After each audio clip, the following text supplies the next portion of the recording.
Hello, everyone. Welcome to another Inside the Birds 2025 NFL Draft Special. I'm Geoff Mosher alongside Adam Caplan. And of course, it's day 3 recap. You know, we got to bring in our guy, Andrew Dicecco, as we have Andrew go through a bunch of names that nobody's ever heard before. But Andrew is well versed, and we know that's your day, Andrew. So thanks for joining us. The Eagles, guys, hold on to your hats.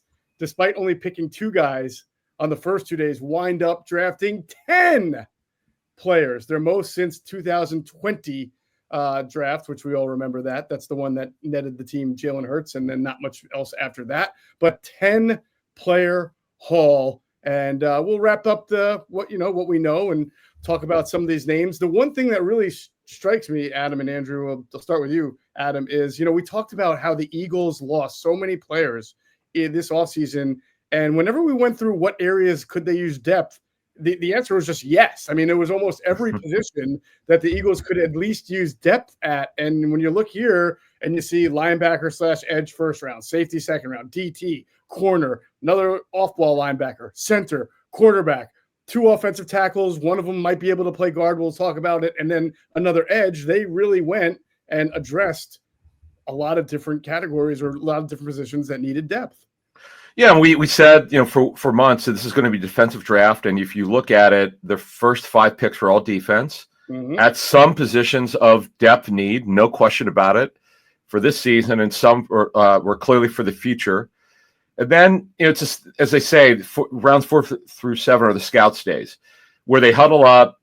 I remember Bill Polian telling me this, Hall of Fame general manager of the Colts. Like, he turns it over to them, but he would ask them, okay, why do you like this guy? Like, it was, okay, who do you guys want?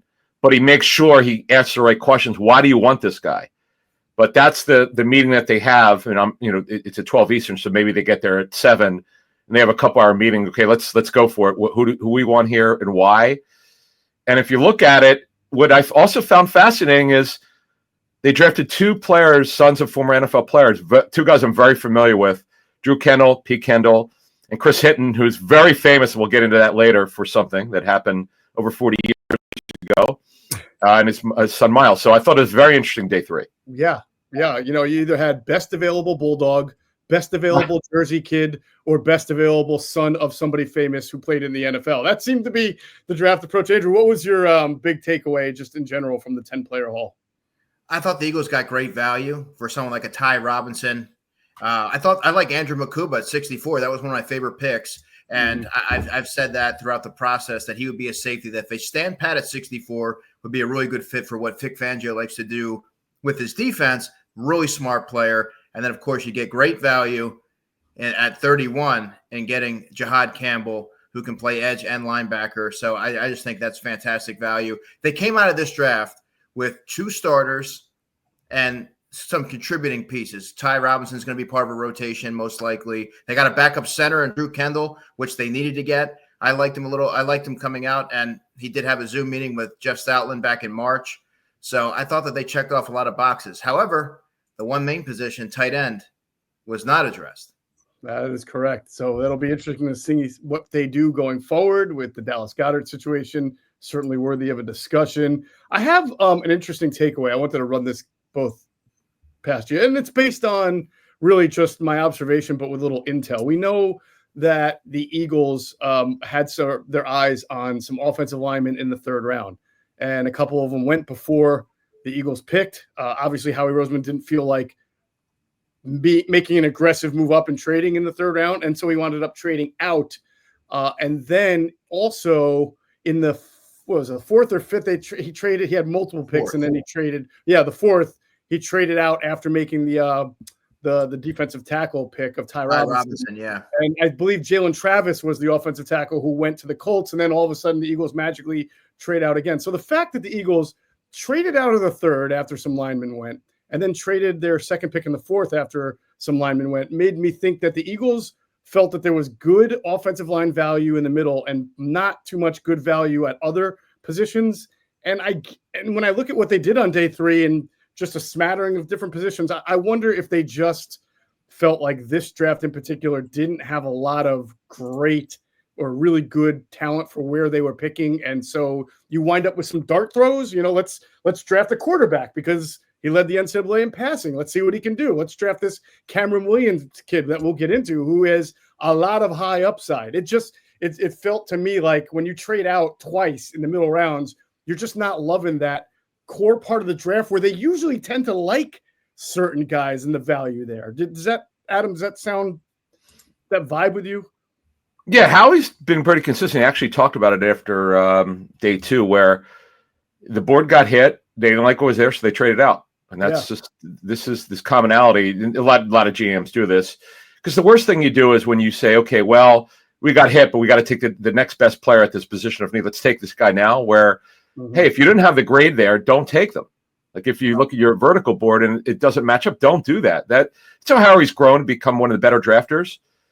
He's just he has a lot of experience. This is year 15 that he's had the general manager title. This is what we call clear personnel control. This is his 9th year. 16 was the first year that he had full personnel control with no question. He wasn't deferring anything. So he's learned from his mistakes. He's been on the roll since 2021. And it's because he's just not drafting the guy because they have to have it. That on your point, that's what he's doing now. Yeah, and Andrew, like let's just go through some of the 3rd and 4th round picks from the last few years. Jalix Hunt could be a starter and a player on the rise by next year. Will Shipley could be the top backup. 2 years ago, Tyler Steen, Sidney Brown, Keely Ringo. These are all players who will compete for a starting spot this year. It doesn't mean they're all going to start, but they're going to compete for a starting spot this year. Nakobe Dean 3 years ago in the 3rd round. Milton Williams 4 years ago in the 3rd round, right? So you hope here that Ty Robinson as a 4th round pick becomes a nice situational tackle for them, a little undersized at around 280, 290. 288, yeah. 288, yeah. But like I don't sort of get that vibe that they got the same caliber of middle round player this year. Not to their fault, just because again, those linemen went off the board that they were eyeing, and then it kind of became I don't want to say settling, but I just don't know that the quality is going to match. But we'll see. That's why we judge these things down the road. I agree with you. I thought that the day 3 in this particular class was going to be a little bit more shallow than it had been in other classes. That's where you take flyers on high upside players. That's typically what you want to do. They did take an edge rusher, which I really like, Antoine Powell Ryland, who I wrote about for InsideTheBirds.com as one of those late bloomers who I thought would be a really good, intriguing pick because he doesn't have the length in his arms. He's more of a compactly built defensive lineman, but remarkably productive. 16 sacks, I believe, last season. And really twitchy player that I think can help them situationally if he's able to make the roster. I like Drew Kendall. I liked him at Boston College. They had a couple of good linemen in this draft class. But you're right, Jeff. More often than not, I'm not overly enamored with the upside. I think you're going to get a lot of contributing pieces, but the upside compared to the players you just listed with Tyler Steen, Sidney Brown, Jalix Hunt, who I would argue might make the biggest leap forward of any Eagles defensive player next year when you look at where he went from last summer to mid-year to playing meaningful snaps in the Super Bowl. I mean, I don't view it in that way. All right, let's get into the guys. And Adam, you and I spend a lot of time, and Andrew knows this too, he's written about it, talking about the value the Eagles place on athletic testing, especially at certain positions, defensive line, interior, edge, corner. And of course, their 4th round pick, Ty Robinson at 6'5", 288, had the fastest 40-yard dash among defensive linemen at 4.83. He also had I think, 2nd best broad jump, 4th best vertical, and he is known as a guy who's very explosive off the ball. And then likewise, the kid they pick next in the 5th round, Mac McWilliams out of UCF, is a guy who ran a 4.41 at the combine. And the tape, I don't think we went through this guy with Greg Cosell, but obviously a very twitchy, explosive player. So right away, outside corner. He's an outside corner. Yeah, right away you can see the athletic testing, Adam, really shine through with those first 2 picks they make on day 3. Yeah, and Robinson's got optionality. He's perfect for the front because the Eagles will run an odd man front. He's an interior lineman that you could line up at 7 technique. A scout that I know who had his area said the only thing is he's really tremendous athletically, but it's the consistency in this game. Like when you go from game to game, the tape is uneven, but good coaching from Clint Hurt, one of the best D-line coaches in the league, will help him certainly. It's a position where by the way, he could play right away. They are very light on depth on the defensive line. I mean, this is a need coming in. So depending on how quickly he progresses, is how much we'll know he'll play behind Moro Ojomo. Ojomo's going to need someone to give him a rest, and right now without Ty Robinson, it's like, okay, who's going to give it? Like, you can't ask this kid to play every snap. They need to have some depth, and here's a guy who's got a chance to play very early as a rookie. Yeah, it's also important to note that Moro Ojomo is undersized himself. He's about 290 pounds. Yeah. And so going into the draft, it was an unpopular opinion, but I believe that defensive tackle was the Eagles' leanest position. I thought they needed to address that because you're now relying on two players in Jordan Davis and Moro Ojomo. Both played 388 snaps last year, 37% apiece, and 501 snaps. That's what Milton Williams played last year, 48%. So to expect either Jordan Davis or Moro Ojomo or supplementing that to, kind of fill that void, I didn't think that was feasible. And now you're getting another player, but it's a situational player. So there's, to Adam's point, they are still lean there on the defensive line. Yeah, and the Eagles were so good against the run last year. I mean, they had Milton Williams and Jordan in their 5-man front, Jordan Davis, Jalen Carter, Milton Williams. Well, 2 of those 3 returned. But, with the loss of Milton Williams, now you've got 2 undersized guys in Ojomo and Ty Robbins here duking it out. And it doesn't mean they can't be good against the run. But, you do wonder up the middle, especially when those double teams come, the teams that like to run inside zone, inside duo, then you wonder if the Eagles will be as good of a run-stopping team with that undersized player in the 3 technique. Actually, that would be the 4-eye in their 5-man front position. But that will remain to be seen. At least they kept their identity. I mean, these guys are explosive. They definitely get upfield, and they will definitely have a chance to both be involved in the Eagles' 4-man rush.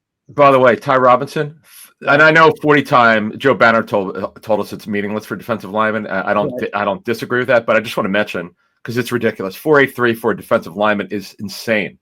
Like, that's unheard of. Explosive, yeah. That's he can get upfield, as you said. I just want to mention that because the Eagles put a high certain positions other than safety, as you mentioned before, a corner, D-line on RAS scores, and man, if you get 4.83, it's just crazy. Yeah, no doubt. All right, Mac Williams. Go ahead, Andrew. I was just going to say both Ojomo and Robinson have that upfield ability. They have that explosiveness and that twitch. So that'll help them, but you also have to worry about playing them too much because that might diminish their effectiveness and wear down throughout the season. Awesome. All right, Mac McWilliams, outside corner. He did play some slot at UCF, and at 5'10", listen, we know Cooper DeJean is staying in the slot. Now, I believe McWilliams can give you that versatility if he needs to get in there, if Cooper DeJean gets hurt, but he now enters the mix along with Keely Ringo and Dory Jackson and Eli Rich. Now, I would. This guy's a 5th round pick, right? So he may not necessarily be a leader in the. We got to see what he's like when he puts the pads on and plays, but he'll probably get some opportunities to get with the second team. I would say this with Mac McWilliams and why he may have to play inside. He's really short. In fact, his arm length is really short. 29 and 7/8. He's got nickel arms. 29 and 7/8 is nickel to me. Yeah. Well, the other thing, Adam, is that Isaiah Rodgers was also a very small but very fast corner, and they worked him outside. I know that, but here's the thing, though. Other teams, it's funny because with Rodgers, every team we talked to said, no, he's got to be a nickel, and he never played it before. Mm-hmm. And you just mentioned the Eagles didn't use him, but I'm just telling you, by length, Yep. His hands are also small. 8 3/8 is extremely small. Ran well 4.41. I wouldn't definitely say he's playing outside. I think we need to see this. Andrew might be right. And by the way, they need help on the outside. They don't need another nickel. They need help on the outside. Exactly. And by the way, I thought corner should have been more of a need, more of a pressing need, in my opinion, because I think you need to add a player on day 2 to compete with Keely Ringo and Adoree Jackson. Yep. Fair point. And, we did see Vic Fangio use a dime package at the end of the year, and Avonte Maddox came up with some big plays out of the dime when he was called on. He also gave up a few before the playoffs. But, if he wants to play dime and if they wind up not keeping Adoree Jackson, if he loses out to Keely Ringo and gets cut, but you have this kid, McWilliams, make the team, maybe you groom him up through special teams and that dime corner role, which is a secondary interior slot corner. But again, that's for down the road. We're just giving you what we know about the kid right now and where he might fit. The other 5th round picks were Smail Mondon Jr. from Georgia, because, the Eagles have to take a Bulldog. Drew Kendall, center out of Boston College, and Kyle McCord, the quarterback out of Syracuse. Now, Adam, Drew Kendall, who is the son of Pete Kendall, right? Correct. Yeah, and he's got Pete Kendall. This kid's dad has one of the heaviest Boston accents I've ever heard. Keep going. Yeah. Do you wonder if this is sort of like, remember, the Eagles are always looking for good depth. They had a backup center in mind that they drafted last year in Dylan McMahon. They wound up waiving him, and then he got claimed by the Rams, so they couldn't even bring him back to the. Actually, he signed off the Eagles practice squad, if I'm not mistaken. I think he wasn't claimed. That's right. He was. You're right. Yeah, you're right. Yeah. But either way, he wasn't on the team. He was on the practice squad. Correct. You wonder if getting Drew Kendall, which isn't that the same school? Didn't they both come out of Boston College? McMahon, no. Where did McMahon go? NC State. Okay. I think he was okay. All right. NC State. Right. But either way, you wonder if this is now another attempt a year later to make sure they have a backup center. Sure. Yeah, they can't keep sliding Landon Dickerson over from left guard to center mid-game. Should anything happen to Cam Jurgens. And Nick Gates didn't work out. He's no longer there. He was their veteran center guard. He was inactive most of the season. They did the right thing here in bringing in a player who will, again, compete for a roster spot. And I think knowing that they don't have any other players at that position, he's got a pretty good shot. Right. Now, Adam, we talked about inside linebacker depth being an area they have to address. And Mondon will come in. He'll fit in well. He'll see a lot of familiar faces, guys who wore the Bulldog uniform. And, he'll obviously have a chance to compete to make the 53, be good on special teams. Not sure what kind of athleticism. I know he had, I think it was a good 10-yard split, for a linebacker. That's 40 was good. When I say, 4.58 is not bad. I know Bill Polian told me his line of demarcation for being drafted, I think was 4.75. If you're worse than 4.75, you would not draft you under any circumstance. It's like you can't make it at this league. But Bill's very his nickname was Buzzkill Bill. It's pretty fun. We gave it to him at ESPN. It's kind of funny. Yeah, but it's a 9.42 relative athletic score. So what was it? A 9.42 was. There anything over 9. Yeah, you had it. And by the way, he is today's NFL linebacker. Think of it. Listen to this. At the combine, 6'2 1/4. Okay, good height. 224. Yeah. He has almost an 80-inch wingspan.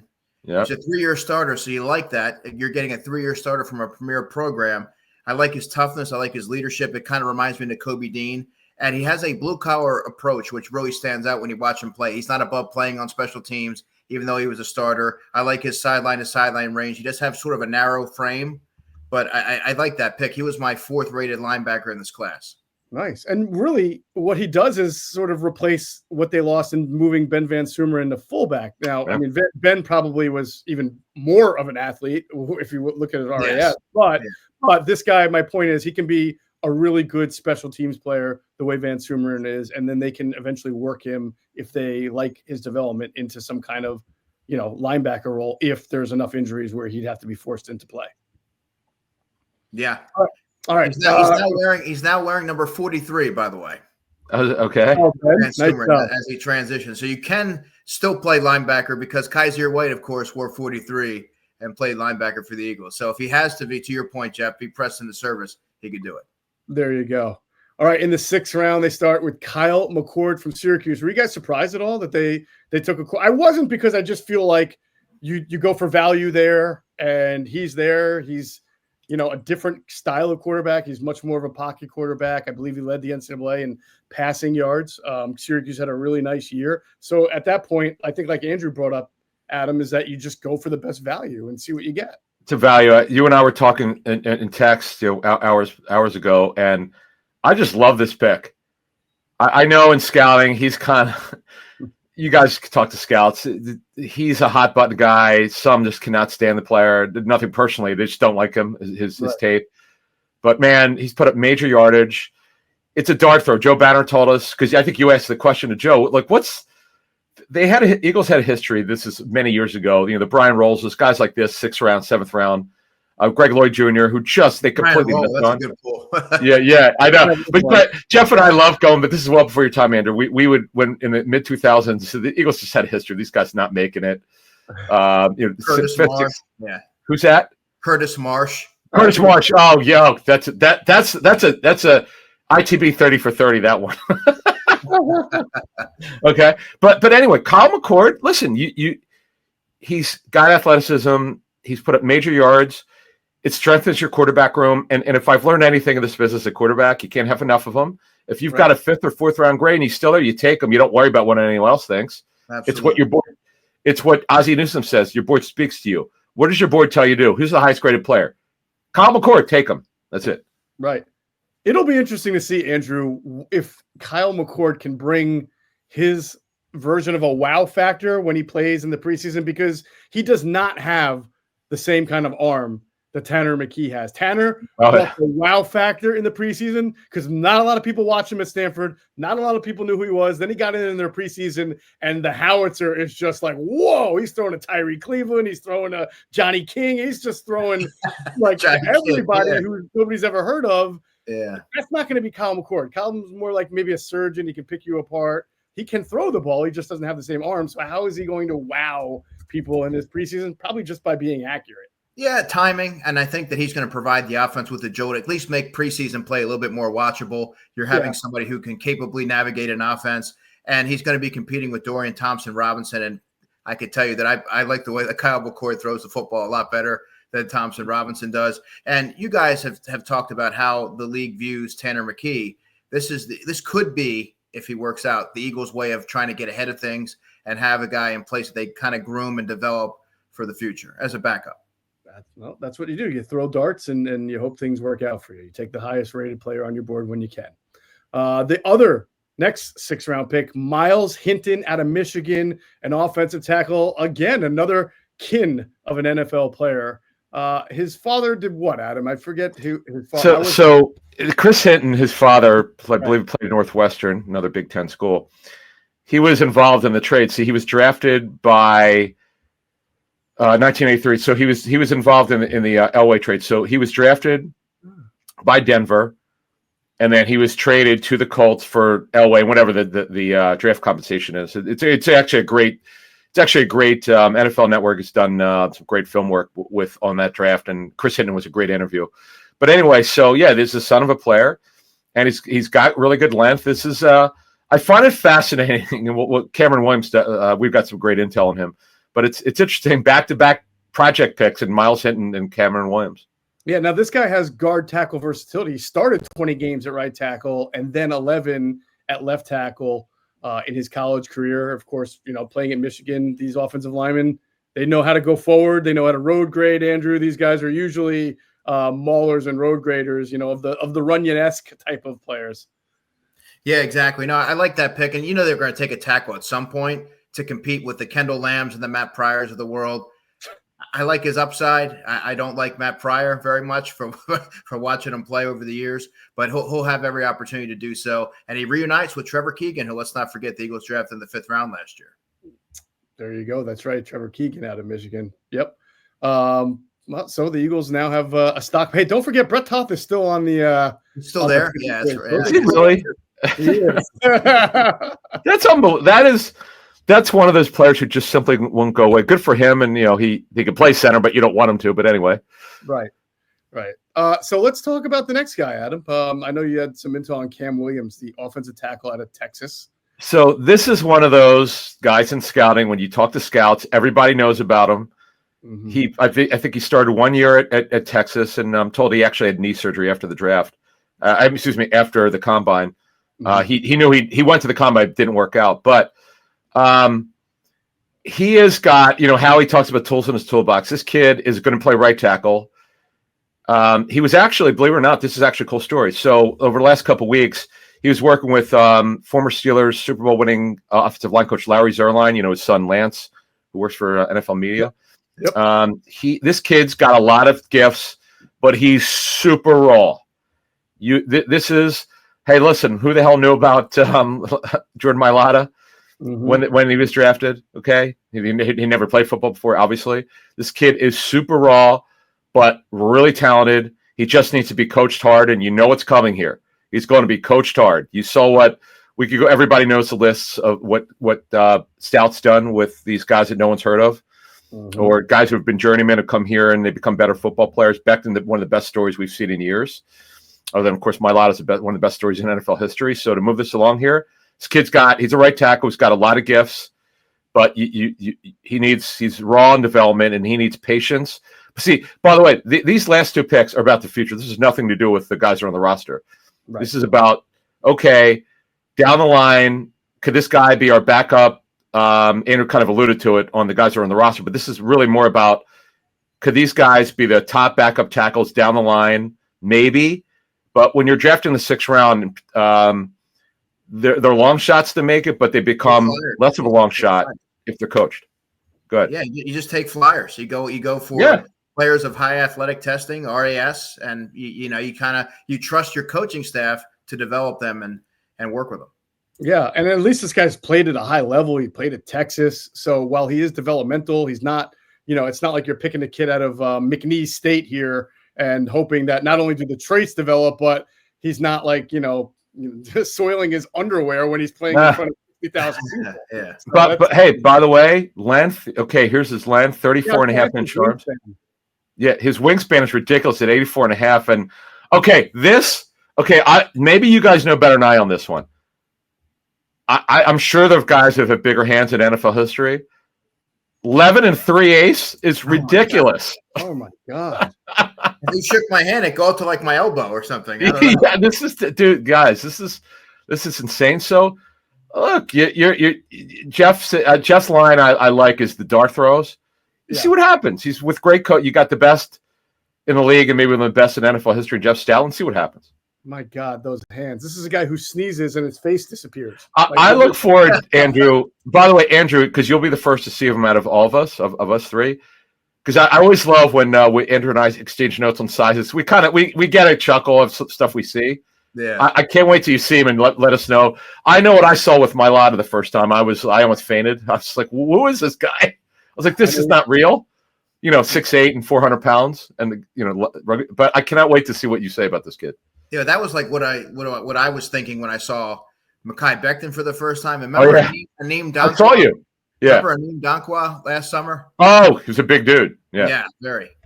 Yeah. And of course, I know you guys were giggling like school children when you were looking at Dylan McMahon and realizing how small of a center that he was. I said to Andrew, is that the new fullback? That's true. I said it to him. I say, it looks like he plays for some prep school around the corner or something. Wow. All right, so they finished off the draft with someone Andrew mentioned, Antoine Powell-Ryland, the edge out of Virginia Tech. Now, Andrew, you had written about him a couple of times as being an ideal day 3 guy for the Eagles. What did you like about him? Traits and production. He was productive last year, but he does have a compact build, shorter arms. He's going to be a situational edge rusher if he's able to make it. I like you roll the dice on players like that all day long. Productive, 16 sacks.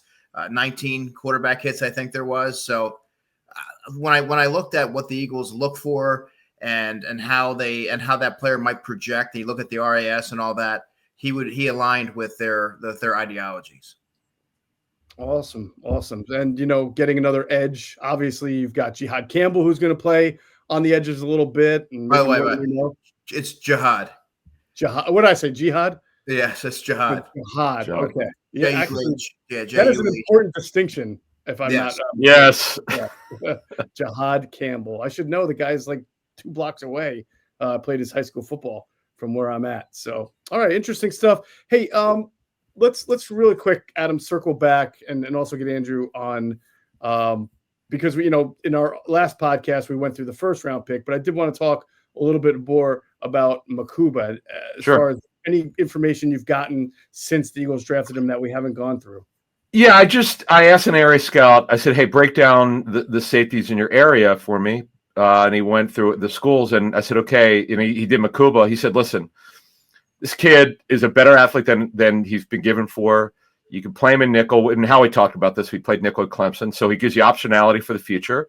And honestly, we know that they drafted Coop to play cornerback, not nickel. I mean, they did it out of necessity because he got a late start. Mm-hmm. Who knows? Listen, yes, he was drafted as safety, but you always have to, the thing that you have to have context when you make comments, and because people run with stuff on social media. They didn't quite know when the Eagles drafted him. Yes, they wanted to have Coop as a corner, but circumstances changed. So let's see what happens here. Yes, they drafted Makuba as a safety. I'm not saying they're going to. No, we know that they want to play Coop at nickel this year, but who's to say for the next year, a year and a half, that they go, you know what? We know that Ringo will enter. This is his third year, and if it doesn't work out with Ringo, and remember Dory Jackson's on a 1-year deal. Who's to say they don't move in 2026? Coop out to corner and move Makuba to nickel. That could happen. Yeah, or he could even start in safety and move to nickel just in nickel formations. He could start in safety base, move to nickel if they have somebody else that want to play at safety spot, or go big nickel and, like you said, have two safeties, in your normal safety, and then Makuba in the nickel.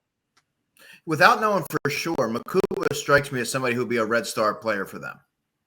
As far as character? Yeah, maybe even a Ty Robinson as well. I just think that you couple the character and the football IQ and the versatility and just the overall ability to function in Vic's defense. I think he's going to be a quick learner. He just seems to me like he would be a red star guy.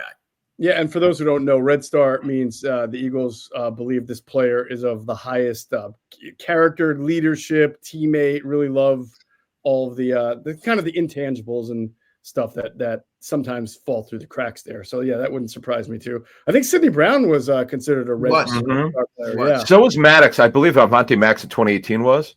Good. Right. One thing now with Makuba, because I know a lot of fans are disappointed. First of all, if you're going to be disappointed, I know people talk about his weight. It's really not so much the weight. It's the scouting term is body frame. Mm-hmm. His chest, like he's not developed now. Could weight help? Sure. But if people bring up Doc, I think it's just a bad comparison. Doc was compact. I never bought that when people say that. Yeah, Doc put on weight, and so did our friend B West. And Brian was pretty rocked up. But if you have a small skeleton frame, you could try to put weight on. That's fine, but it's not going to make your skeleton any bigger. Mm-hmm. People sometimes run with stuff like, "Oh, well, you just could put on 7 pounds, it'll be fine." We'll see. But I love the versatility. Andrew talked about the character. That's important, by the way. One of the areas before we move on here where Howie's been brilliant, because you could question 2020. You and I absolutely buried their locker room because we knew we were right. This is where Howie has completely changed the locker room of character. Yes, coaching helps, and you've got these ass-kick coaches, but Andrew could test these in there. And I'll throw it back to Andrew here. You've been in that locker room more than anyone I know. How good is that locker room with character? Of the highest that you can imagine. They have players who hold each other accountable, but there's also a sense of, unity. There's the brotherhood. You see different positions mingling. They're joking around. They're having a good time, but they're very focused and locked in when they need to be. The culture, in my opinion, Adam, would be at an all-time high, and that stems from Nick Sirianni, but also the players that they're bringing in. They're bringing in players from winning programs. They know what the expectations are. They're always elevated, and they're not going to shy away from hard work or tough coaching. Yeah. Well, we hope that the loss of Slay, the loss of Brandon Graham, who's retiring, and, of course, Milton Williams, who really developed into a good locker room guy, also doesn't really impact it too much, because you couple that with the fact that Fletcher Cox and Jason Kelsey are no longer on the team. But it is time. They've got Jalen Hurts. They've got Lane Johnson. Jordan Mailata seemed to really step up as a leader. Davis, Nakobe Dean. Reed Blankenship. Those are guys to keep an eye on. Yeah, absolutely. The last thing I'll say on Makuba, just when I looked into it after they picked him, is a little more polarizing than I thought. I talked to two teams in particular that have good safeties and have had them throughout the years. So I wanted to, because he's a safety, I wanted to get their opinion. One team spoke to absolutely loved him. Thought it was a great pick by the Eagles. Picked a good value for where they picked him. Even felt that he would eventually get to about 190 and 195 with no problem, which would really be ideal of a weight standpoint for him.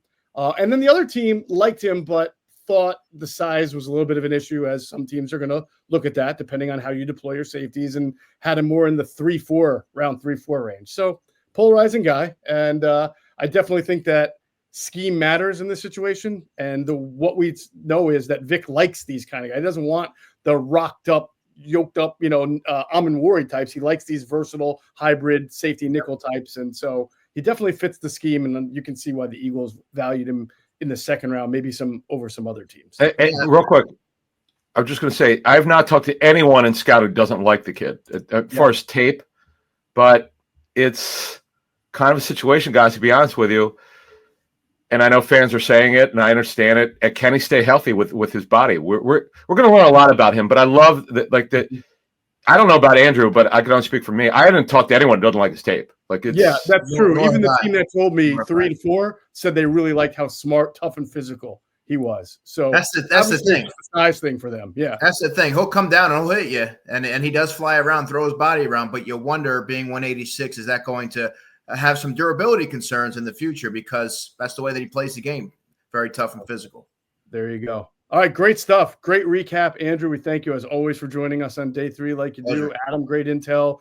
Our listeners benefit. I hope everybody's enjoyed our NFL draft coverage during the whole 3-day event. I'm not sure anybody can give you as much intel as we've given you over the last few days on all these picks for the Eagles. And now it's up to those guys to go hit it in rookie camp and then OTAs and then all that stuff down the road in training camp. And we'll, of course, have it all covered. That's going to do it for this Inside the Birds NFL Draft Special. For Andrew Dicecco and Adam Caplan, I'm Geoff Mosher. Thanks for flying with us inside the Birds.